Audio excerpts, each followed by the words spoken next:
Hi, this is Michael Fry with Kognition Global, and you're listening to Local Energy. All right, welcome to Local Energy. My name is Peter Brecht. My co-host Wade Spear is busy today. He's got other things he's got to get handled.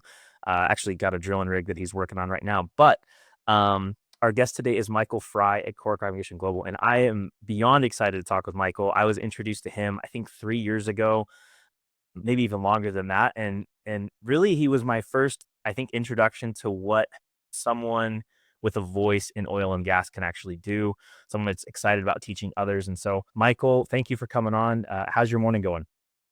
Yeah, it's going good. I'm looking forward to the discussion, and yeah, I'm excited about it as well. Yeah, how long have you been in oil and gas? Let's start there with just kind of a basic background of how long you've been in the industry. So I started in the industry in 1998 after 10 years in the U.S. Navy working on submarines. So started offshore as a subsea trainee, working on the rigs, and then I worked my way up into the corporate office into technical field support, and then just progressed through my career from there. Okay, so 10 years in the Navy. It's interesting. I've talked to so many people that work on the oil field that were previously in military, and I think you might be the first guy in the Navy, though. Most were Army or actually Army was the predominant one. But I mean, I'm sure there's a lot of correlation between, working in oil and gas and military in terms of, especially, offshore seems to be very structured and rigorous. But do you like, I got to ask the obvious question is how much did the Navy prepare you for oil and gas, or did you have this inkling you were always going to do oil and gas maybe before military? What's kind of the impetus for that? Yeah, no, great question. So the only thing I knew about the oil and gas industry is when we used to cruise across the North Sea on the surface, and we would see the production platforms, off into the distance. Had no idea about oil and gas. Grew up in Michigan, so obviously there was a lot of land drilling up there. And then one day I went to take a peer to the career center who was looking to get out. I was going to be a career military person, so I heard my 10 years. I was ready to do another 10, and I saw an ad for at the time, which was a rig mechanic. And what was funny about it is it talked about even on off schedule, great pay. And I'm thinking, even on off schedule, like I just did a 6 month deployment. So you're telling me you get an even on off schedule? Like, how does this work? So yeah, I applied for it and was rejected as a mechanic, which is a funny story. What I taught to my mechanic friends, because I didn't work on engines and do those type of things that they were looking for. My background was hydraulics, pneumatic systems, more like system components as a whole. So yeah, so I started offshore. Had no idea. I mean, there wasn't really Google wasn't up and running the way it is today, to where you can just go on and query things. So I was the guy that showed up asking, what does BOP and LMRP stand for? And naturally, my new coworkers did not take that very well. Like, who are you? And like, how did you even get here? But no, what the Navy did prep me for was, on submarines, you had to be the subject matter expert because you were underwater, away from land. You had no communication. We didn't have computers at the time. We didn't have, Game Boys and iPads and all this stuff. So I spent 6 hours a day, basically, or 12 hours a day, 6 hour, tower, reading tech manuals and just trying to become a subject matter expert. And so what it really prepared me for is how to become a subject matter expert, how to learn systems, learn their functionality, and then just learn the process, that what I call the part whole method, which is understand each component and then understand how it works into the greater system. So that philosophy really, translated for me into oil and gas and really helped me throughout my career. And that's one of the things that I try to teach people today when I'm doing assessments or training is, when you see the Macondos and the Piper Alphas and these big incidents that take place, you can't rely on your supervisor to be the all-knowing expert. You need to own your space. And so if something goes wrong, you should be able to isolate your systems. You should be able to troubleshoot it. But yeah, that's how the Navy really prepared me the best, which was understanding how things worked and then how to absorb that information as quickly as possible. And then understand that when something does go wrong, that you have to be the person to take action on it. Yeah, so there's a bit of it sounds like responsibility somewhere in there, right? For take responsibility for what you can learn. So I want to dive into that a little bit actually. I think, my favorite part of anything, and I was listening to another podcast this morning about of all things waste management. Like, how do these companies, haul trash and move it around? And it's actually pretty fascinating when you kind of get into the weeds of like what we do with things we throw in the trash and take for granted. But one of the comments that he had was, it takes a lot of work, but a lot of times when it's fun for people to go into a business, analyze what's going on, figure out what the processes are, and sort of, I guess, troubleshoot it. And the guy made the comment. He's like, when I get bored and like once a company's running and it's at 100%, he's like, I got to go to the next thing because it's boring to me. And we'll get into kind of where this is going, but when you're teaching people how to learn, because it sounds like you're doing a lot of that, which is here's how we need to think through this and here's how you need to learn. How do you encourage somebody in oil and gas to, first of all, take responsibility, but then rapidly learn something that is a pretty complicated subject? I mean, I can't imagine that like every scenario that comes at you can be different, and you have to be able to react accordingly. So like, what are some of the things that you're sharing with them that we could apply maybe just in our normal life? Yeah, no, that's a great question.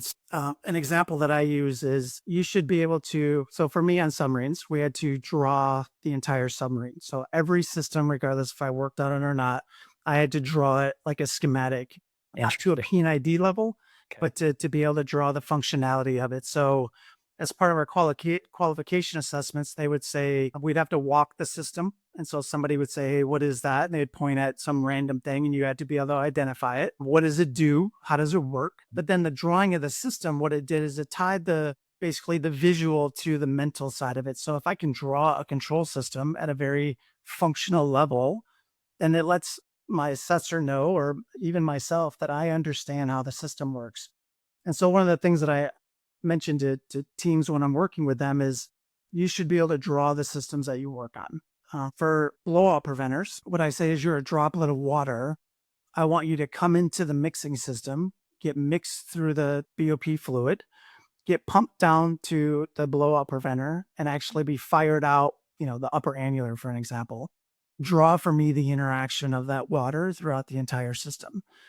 I've seen guys with 20 years in the industry in that discipline who can't do that because what we've been taught and trained is the schematic is the answer or the person in the office is the answer.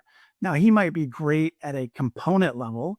He's disassembled it 100 times or 1,000 times in his career. But when you really start getting into the finer details of knowledge and competency, can they truly understand what all is taking place? And so I start with the very basics of, if, and you can use this for, it's a great question that you had. Yeah. You can use this for anything. Yeah. If you're in the office working on, you could be a CPA. It's what is the process of how I, process, you know, payroll or how I process anything. What is the flow path? What interactions do I have? What software am I using? If the software doesn't work, what could be the potential hangups outside of, a bug in the system?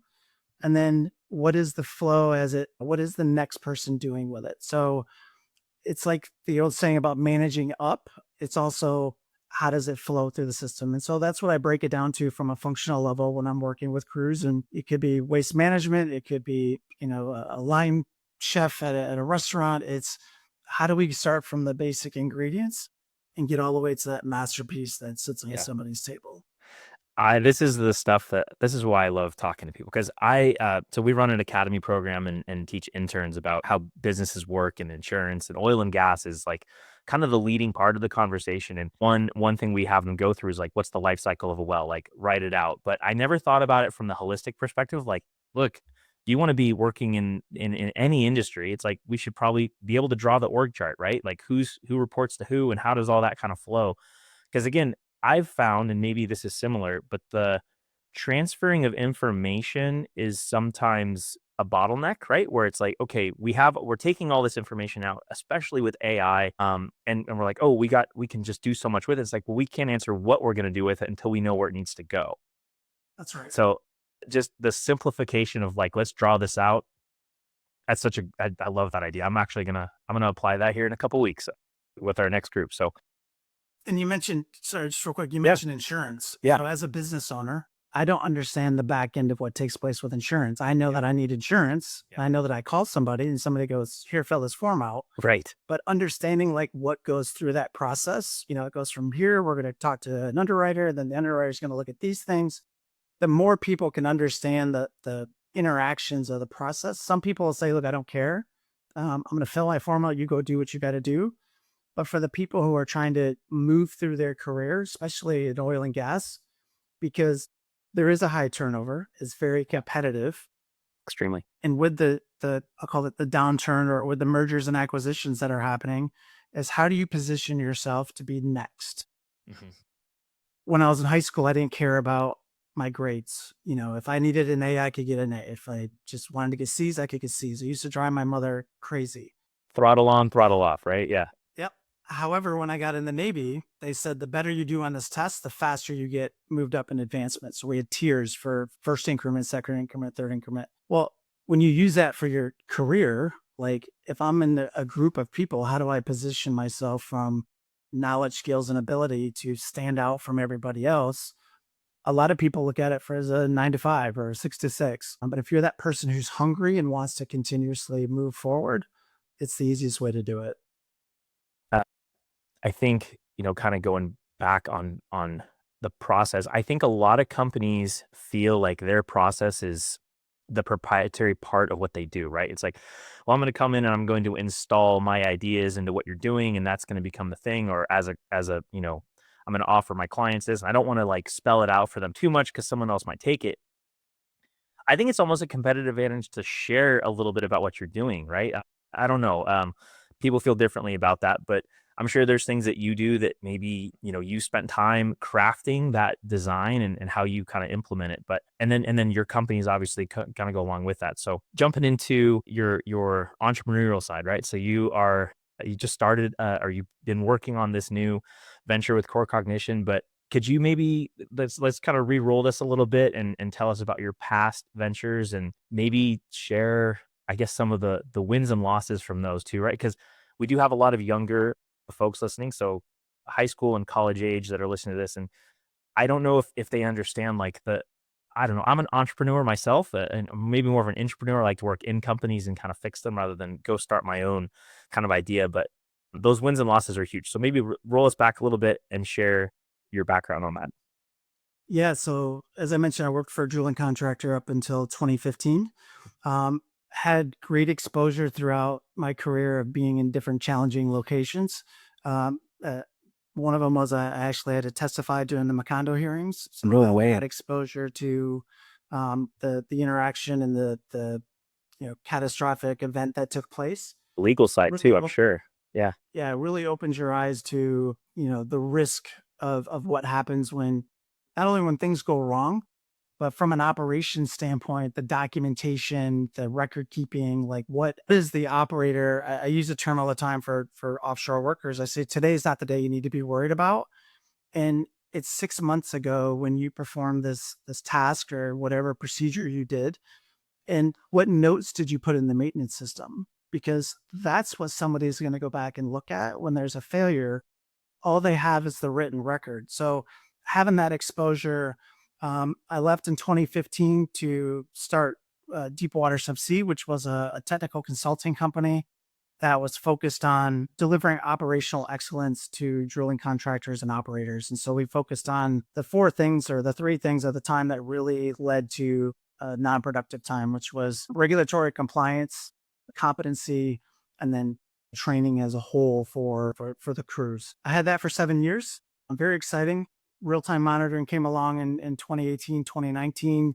So we started looking at data and what can you do with the data and how can you utilize that data to improve, operations, challenge the kind of the status quo on why we do things the way we do as oil and gas from a maintenance standpoint. Because my thing was, well, the data is telling us one thing, but the OEMs and different strategies tell us something different. Why do we do what we do? And so I've always had that bug to try to continuously improve, even as myself. But the entrepreneur side, which was exciting, was the ability to not only influence change, but to help others achieve, excellence. And so if that was individuals on the team, if it was the companies that we supported. When I used to bring individuals on board, one of the things that I always used to say is, I want you to be better tomorrow than you were today. Like, I want you to continuously improve, and everything I can do to teach you, I'm here for it. And so the downfall is, or one of the kind of the challenging points was when you start a company and you're the kind of the lead face of the organization, if you don't grow it correctly and have a support team around you. Now, I had great people working for me, but I always had this fear that we were going to grow too big because the decisions all came back to me. And it wasn't designed that way intentionally. It was just, my team knew that if we said, this is what we're going to do, that they had my support. And, because of the past, that I would go stand in court with you and say, look, I made the decision and this is what we're going to do. So we were heavily focused on the Gulf of Mexico. So I think for entrepreneurs, one, don't be afraid, especially today with AI and what you can do from a learning, aspect. Hmm. But two is build a team with you that not only has, other things that they can bring to the table from, you know, knowledge, skills, and abilities, but to also be there to support. And that to me is what's really important. What's your favorite size company to build? Like for me, I sort of look at if I could grow, we're currently at 34 employees as of Monday, and I think our threshold is like 100. After 100 people, I'm like, man, it's too big of an organization with too many layers of, responsibility and who talks to who. Even if I do go and draw it out, right, I still think it'd become complicated. As a company that's advising and going and talking to these companies or drilling offshore and doing all that, like what's the ideal size company to where you are still involved, but also maybe, not required for every decision? Like what's that look like size wise? Or is there really no answer? It's just, how well you structure it from the beginning. Yeah, I think it's how you structure it from the beginning because, I mean, you could be a team of four and be just chaotic depending on how you put the framework together. And the other challenge to that though is from a leadership standpoint, you need people who are like-minded, because if you're dealing with recommendations not only for compliance or for human performance, you have to understand that the things that you're putting out there, others believe in as well. This isn't just a job, right? I mean, it's a job, but you have to have a passion for it and you want to make change, because it would be too easy to go out there and say, yeah, I agree with you that this is kind of stupid, but that's what I've been told to do. And you lose all credibility when that happens. Absolutely. And yeah, I can agree 100% with what you're saying. The other part is as you're growing and like let me just take this AI thing for example, right? There are people that are adopting it and people that aren't. And that's going to happen in any company.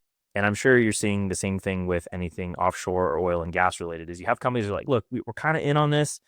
We're not really sure. And I'm not sure where AI falls into to your work. And we could talk about that in a moment. But with just adoption of because some people are going to go a lot faster now because they decide to adopt something versus not and trying to keep everyone on the same page. It's a challenge, and the more people you have, the more chances there are. And I'm fortunate. I work with some people that, I think I made the comment, this was last week.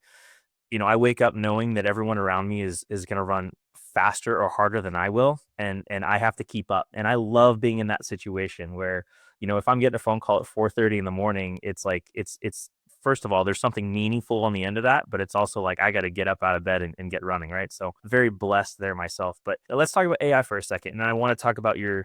After that, we'll talk about your current venture and dig into that. But are you using AI or are you seeing AI being deployed in oil and gas and not just from a like, oh, I'm gonna go on ChatGPT and ask it some questions about a blowout preventer. Like real meaningful structure, process, safety, all that stuff. Yeah, I have, but I think the challenge is there's a lot of companies because of, and I don't want to say this like perception, but you're loading documents into a RAG system, or you're using, Claude or any, you know, LLM to do work and then now look at the data. You have to understand what you're going to get out of it. And I think what happens is from a cybersecurity standpoint, from a data confidentiality standpoint, there's a lot of companies who are still very fearful, and I get it. However, the value of the information that comes out of it can transform the way companies do things, both from a knowledge gaining and a knowledge sharing. And it's so one of the things that I see from operations is having the ability to start linking reports together. And so if you're looking at daily reports from your operations team, and even if it's getting, kind of redacted and cleansed before it goes into the system, if you start compiling what happens over the course of a well, and now you go into an end of well period, then looking at the inspection reports that people are actually finding with the equipment, you can now correlate back to during the well when this actually happened. But it's having that mindset to say, and it actually happened to me by accident because I was reading daily reports from surveyors on the rig, and one of them said that they found milling and they call it swarf, or like metal shavings inside the blowout preventer. And I went, why would we have metal shavings in the blowout preventer? Well, 5 months earlier, they milled a window in the casing. Well, with everything that's been going on in life, you forget what happened 5 months ago. Yeah, no kidding. So I said, is there a way that I could load this every day? It generates for me a summary looking for keywords, milling, influx, kick, stuck pipe, things that would be traditionally considered abnormal situations or would lead to extraordinary maintenance.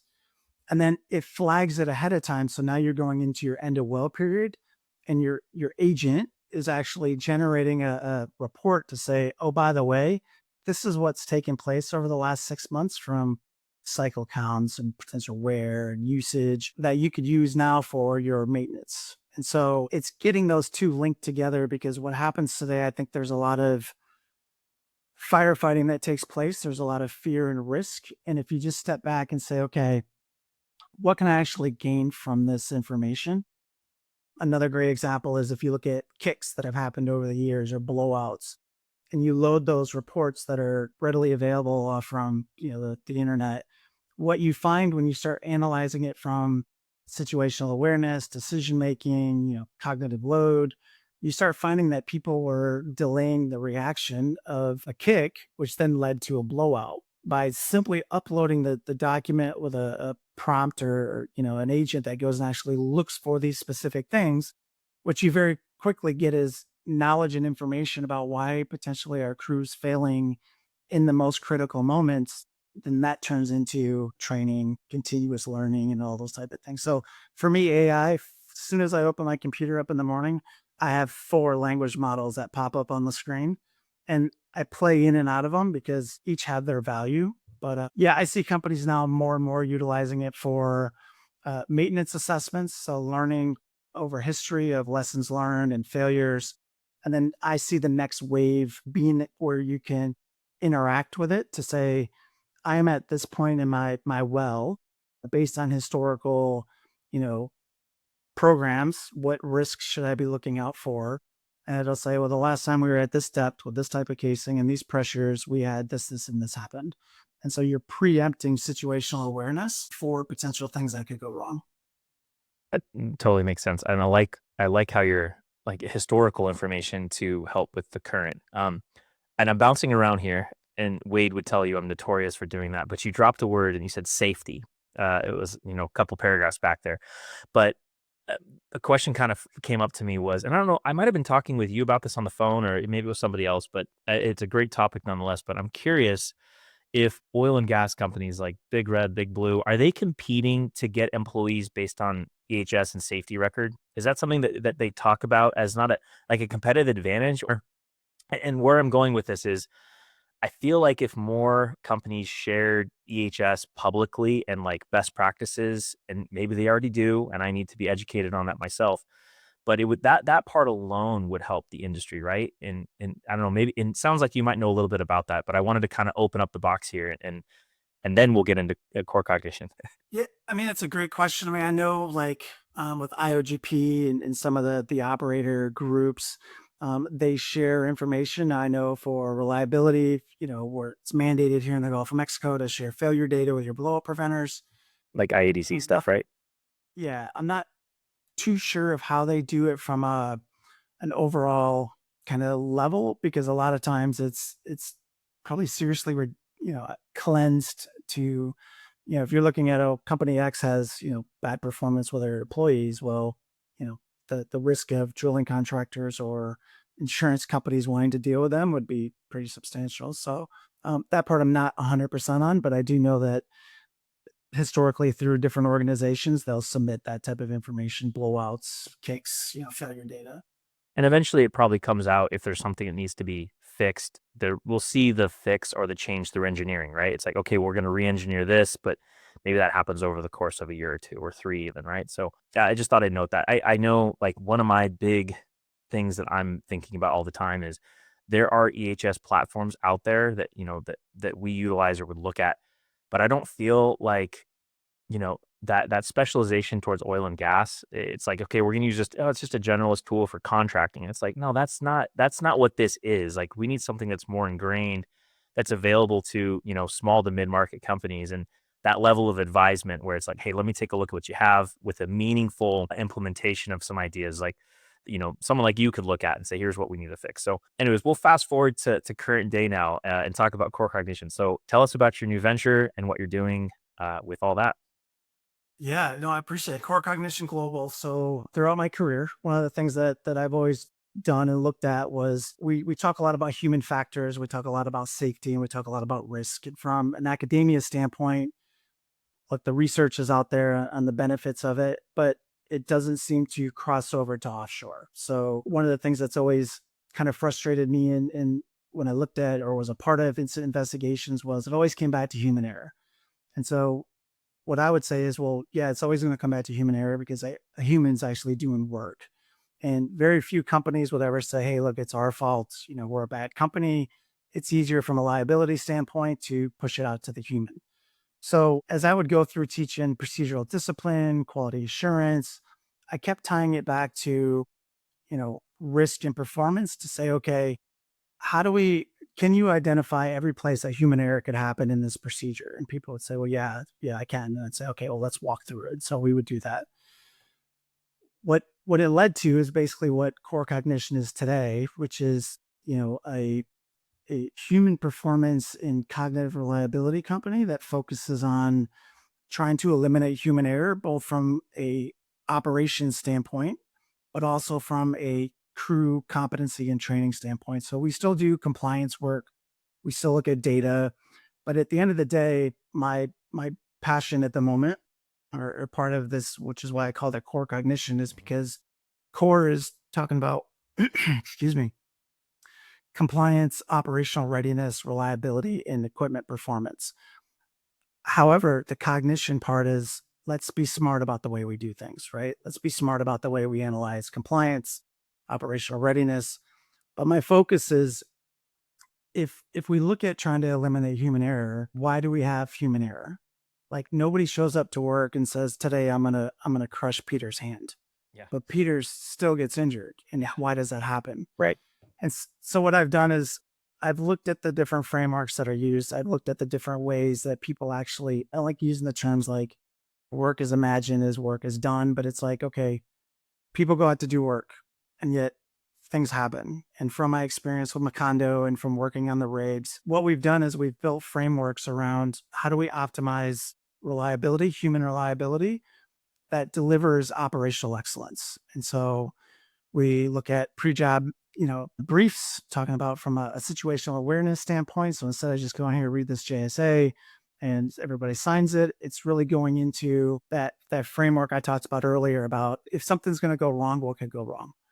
And then let the crew tell you, okay, this is what could go wrong.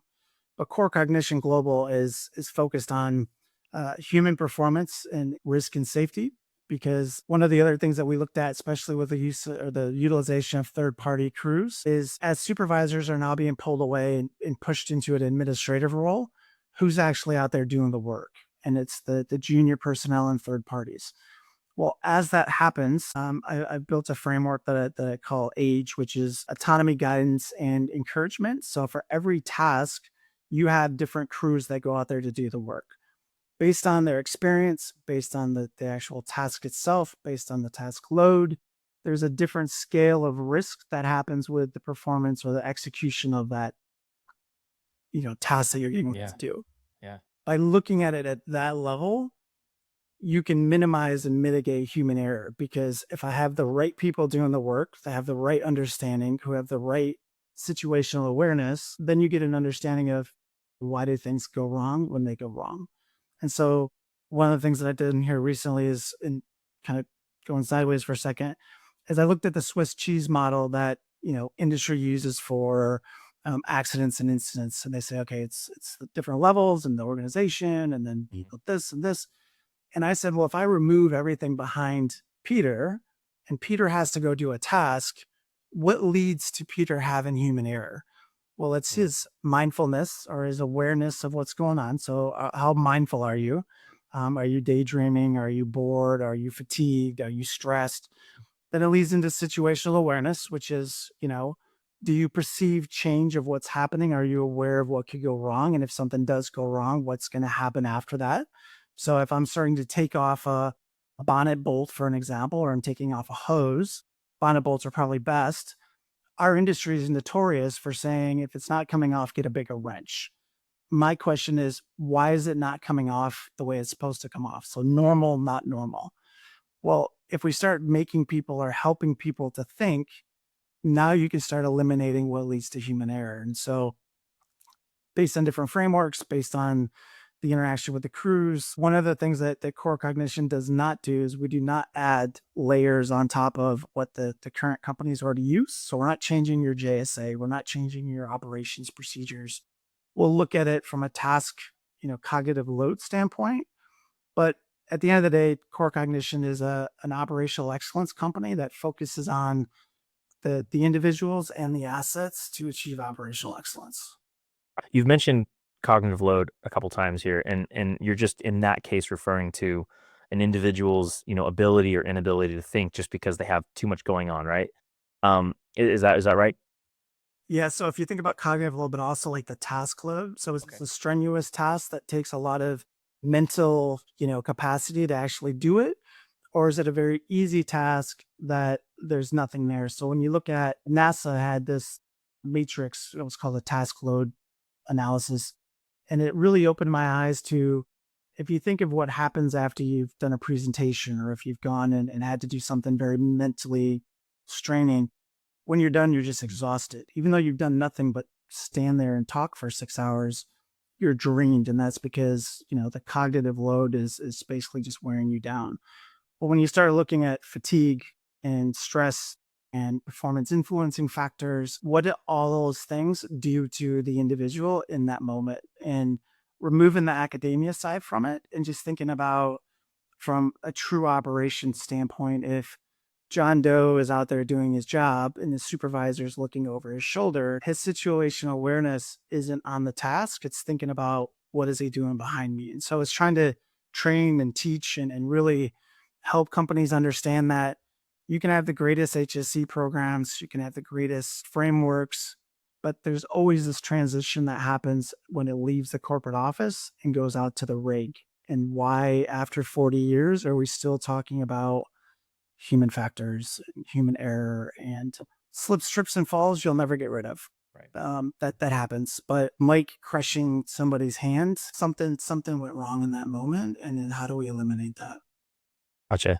We'll start moving towards the end here. In 10 years, what do you think the oil and gas industry will be talking about? I know today the topic is all, AI and like, okay, what's WTI doing today? Well, it's going to the moon apparently. What are we going to be talking about in 10 years from now that maybe we could prepare for? I know that's a tough question to ask, but it's sort of a theoretical one. Yeah, I think the drilling process as a whole isn't going to change. Like, we're still going to Okay. drill wells the way we drill wells. Yeah. I think the biggest transformation that's going to take place is the understanding of how work is really done and what you can do with data. Just a quick example. We have so much information now that we've captured over the last 5, 10, 20 years of failures and performance, that I pose the question, if you threw out your maintenance system today and started from scratch, can you build a more reliable platform that's more sufficient to the way things really happen? Okay. And the answer is yes, because Yeah. the data now shows us that. And so I think you're going to see this transformation of more lean operations from a performance standpoint, because we've done a great job for trying to eliminate risk by stacking more and more and more on top. And I think what's going to happen is hopefully we're going to start purging that down to where people can go out and actually perform tasks. But drilling is going to be drilling. You're always going to have people on the rigs. But I think that we're going to train people better. We're going to support them better because we're starting to see that now with what people call safety two and, resilient engineering and it's really trying to just be mindful of the human element. But I think what you're going to see is our industry is as forward thinking as we want to be is really starting to embrace data and AI analytics to help us do what we do. Love it. Well, I'll wrap us up here. Michael, thank you so much for coming on. I will have all your links in the show notes if people want to reach out to you. I know you can find Michael on LinkedIn, but man, thank you so much. I learned a lot. I cannot wait to put together the notes and review what we've talked about today. And I hope we get to catch up again soon. No, I appreciate it. I really enjoyed it. All right. Talk to you soon, man.